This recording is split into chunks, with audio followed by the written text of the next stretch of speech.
ये कहावत तो आपने सुनी ही होगी कि जितनी चादर लंबी हो उतने ही पैर फैलाना चाहिए, पर सपने कभी भी चादर देखकर नहीं देखे जाते हैं। नमस्कार दोस्तों, मैं स्वाति आपका स्वागत करती हूँ हमारे शो में। जीना इसी का नाम है। तो शो शुरू करने से पहले हमारे नए लिसनर्स चैनल को सब्सक्राइब करना ना भूलें, और अगर आपके पास भी कोई मोटिवेशनल या इंस्पिरेशनल स्टोरी है तो आप हमें डिस्क्रिप्शन में दिए गए ईमेल एड्रेस पर भेज सकते हैं।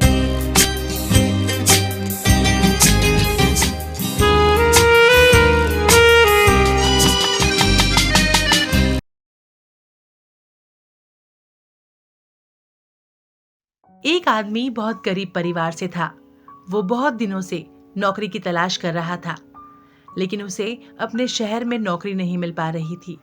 ऐसे में उसने दूसरे शहर में नौकरी तलाश करने का फैसला किया।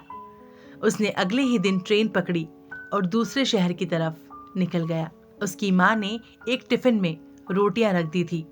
वह आदमी इतना गरीब था कि उसके घर में सब्जी नहीं बनती थी, क्योंकि सब्जियों के लिए पैसे ही नहीं थे। ऐसे में बस उसकी माँ ने रोटियां ही बनाई थी और उसको टिफिन में रख दी थी।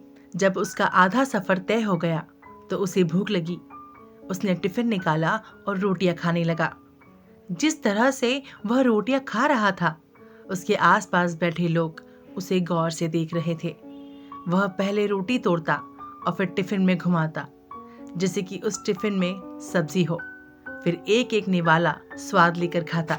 ऐसा लग रहा था कि मानो रोटी के साथ सब्जी भी खा रहा है। लोग उसे बड़ी ही हैरानी के साथ देख रहे थे कि वह ऐसा क्यों कर रहा है। उन्हें समझ ही नहीं आ रहा था।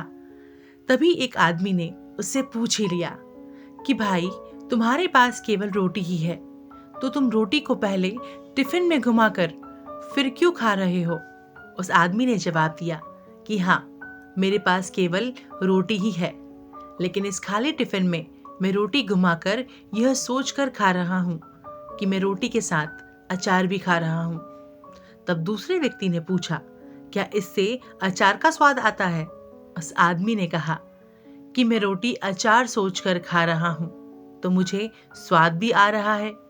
जब उसके आसपास बैठने वाले लोगों ने यह बात सुनी तो एक आदमी बोला कि अगर सोचा ही था तो अचार ही क्यों सोचा?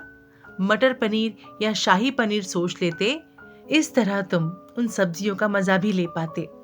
तो दोस्तों, ये कहानी हमें ये सिखाती है कि अगर आदमी के सपने बड़े होंगे तभी सफलता भी बड़ी होगी।